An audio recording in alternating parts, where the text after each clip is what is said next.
sourate dans le Coran, une sourate, accessible à toutes et à tous, qui même le débutant de chez débutant, le novice de chez novice en islam connaît, par cœur, Souratul Ikhlas. Cette sourate qui est dans le Saint-Coran et qui est composée que de quelques mots, qui est courte mais énorme auprès d'Allah subhanahu wa ta'ala. Allah dit dans le Coran, Bismillahir Rahmanir Rahim, Qul huwa Allahu ahad. Allahu samad. Lam yalid wa lam yulad wa lam yakul lahu kufuwan ahad. Aussi simple que ça, aussi clair et précis que cela, accessible à toutes et à tous. C'est comme si Dieu nous disait, regardez, cette sourate elle est courte, mais celui qui la récite, eh bien, va gagner tellement de choses que je veux qu'elle soit accessible pour toutes et tous. Pas besoin d'être un savant, pas besoin d'être je ne sais qui.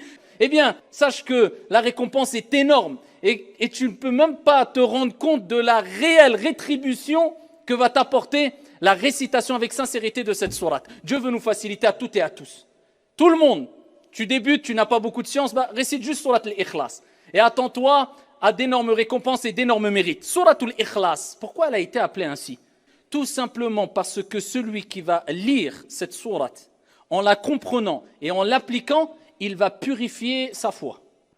Eh bien, Allah Azza wa Jal se présente en disant, c'est moi Allah. Et Allah, c'est un nom d'Allah. Allah a plusieurs noms. Al-Karim, Al-Hamid, Al-Majid. Et quelqu'un peut s'appeler Karim, peut s'appeler Hamid, peut s'appeler... Mais par contre, Allah, c'est un nom d'Allah Jalla wa Ala qui est exclusif à lui. Pour rappeler vraiment l'unicité, l'exclusivité à Dieu. Qul huwa dit, c'est lui Allahu ahad, l'unique. Allahu samad, c'est lui l'absolu. C'est quoi as-samad?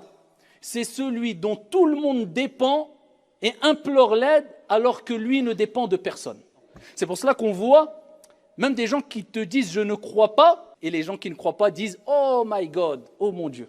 Parce que quoi? Allahu samad. Dieu s'est présenté dans cette sourate afin de nous rappeler ici l'importance de ses attributs divins. As-Samad, c'est celui qui répond à celui qui lui demande et tu as besoin de lui que tu le veuilles ou non. Ça te rappelle que quoi? Quand tu as de gros soucis, de gros problèmes, de grandes demandes, eh bien demande-les avant tout à Dieu. Ensuite, eh bien adresse-toi aux causes parmi les êtres humains.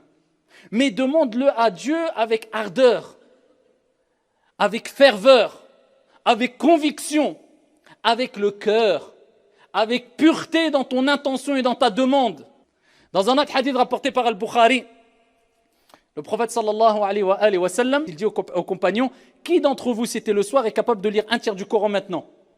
Ils ont rappelé au prophète que ça serait difficile pour eux. Il dit maintenant là le soir. Le prophète alayhi salatu wa sallam a dit, par Allah, le fait de réciter Qul huwa Allahu ahad équivaut à un tiers du Coran. C'est-à-dire que celui qui récite Surat al-Ikhlas 3 fois d'affilée, il a le mérite d'avoir récité, lu tout le Coran entier. Énorme. Un autre hadith rapporté par Al-Bukhari. Le prophète alayhi salatu wa sallam a désigné une personne pour présider la prière d'un groupe. Tout le temps, il récitait ce que Allah lui a permis de réciter dans la prière. Il terminait avec Suratul Ikhlas. Eh bien, il le faisait tout le temps. Les compagnons ont été intrigués quand même. Ils ont interrogé le prophète sallallahu alayhi wa sallam. Ils disent, Rasulallah, un tel, à chaque fois il préside la prière, tu l'as désigné pour présider la prière, toujours Surat al-Ikhlas. Regardez la sagesse et l'intelligence du prophète. Interrogez-le pourquoi il le fait. Regardez la retenue. Avant de prononcer c'est bien ou c'est pas bien, pourquoi? Pourquoi tu le fais? Ils l'ont interrogé. Il a dit parce qu'elle est composée des attributs d'Allah et j'aime la réciter. Et la compréhension. Allah se présente dedans. Il rappelle qui il est. J'aime la réciter. Le prophète alayhi salatu wa sallam, quand il a entendu ça, il a dit فَأَخْبِرُوهُ أَنَّ اللَّهَ يُحِبُّهُ. Informez-le qu'Allah l'aime. Comme il a aimé cette sourate et les attributs de Dieu, eh bien Allah subhanahu wa ta'ala l'aime. Et le prophète sallallahu alayhi wa sallam fi sahih, il dit celui qui récite surat al-Ikhlas 10 fois d'affilée, 10 fois, ben Allahu lahu qasran fil jannah. Allah lui construit, c'est pas une demeure simplement, un palais au paradis. C'est la petite sourate pour dire c'est pas une question de quantité. Ne te dis pas moi je connais pas beaucoup dans l'islam, je sais pas beaucoup réciter. Apprends surat al-Fatiha et l'Ikhlas, récite-les avec concentration, méditation, comprends-les, essaie de les appliquer au mieux. Wallah, il était mieux que celui qui connaît le Coran par cœur et qui n'applique rien. Mieux, beaucoup mieux.